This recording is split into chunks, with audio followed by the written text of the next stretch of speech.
আমি বেলায়েত সর্দার আসছি গ্রাম বাংলার একটা ঐতিহ্যবাহী গাজির গান, এটা শুনতে উপভোগ করতে।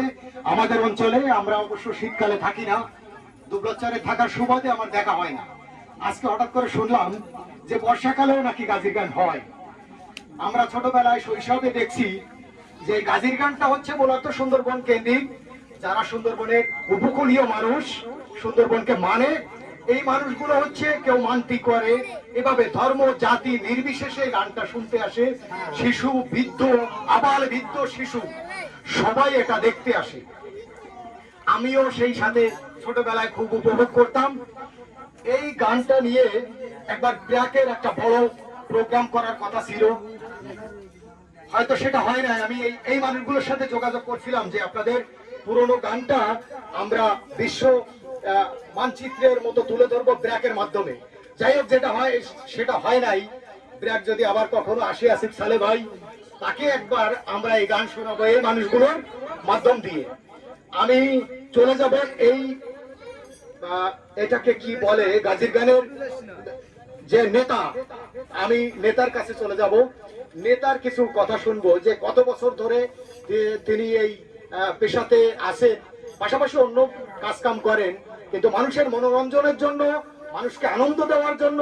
আবার অনেকে মানত করে, দেখেন এইখানে চাল, সরিষার তেল, এইটা হচ্ছে গাজির আশা, এটা হচ্ছে গাজির আশা, মোমবাতি, এইভাবে জ্বালায় ঠেলায় তারা আগে বন্দনা করছে। বন্দনার পরে মানুষের কাছ থেকে অনুমতি নিছে, প্রত্যেকের নাম পরিচয় হবে, তারপর হচ্ছে এই অনুষ্ঠানটা অলরেডি শুরু হয়ে গেছে।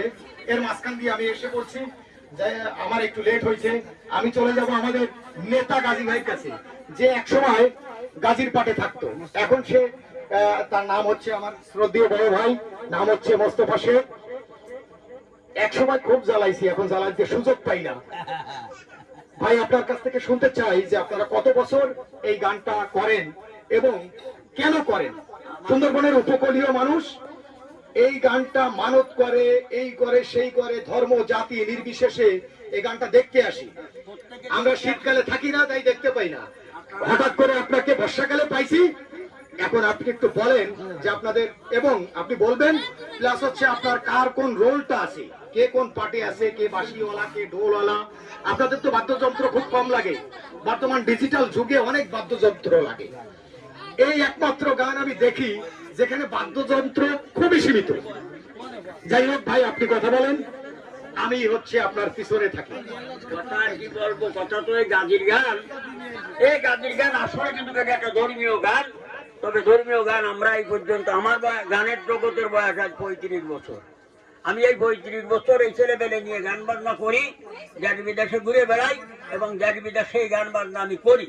এবং এতে কোনো সার্টিফিকেট লাগে না, এর কোনো পারমিশন লাগে না, কোনো কিছুর প্রয়োজন হয় না। শুধু পারমিশন আমার ওই এক আশা। তবে বিভিন্ন রকমের বিভিন্ন জায়গাতে ছেলেবেলে আনতে হয়, বিভিন্ন রকমের মেয়ে দুটো গান বাজনা করতে হয়, কিন্তু আমার প্রথম জীবন আমি কোনোদিন কোনো মেয়ে ছেলেবেলে স্পর্শ করিনি এই গানের ভিতরে। মেয়ের পাটে কে অভিনয়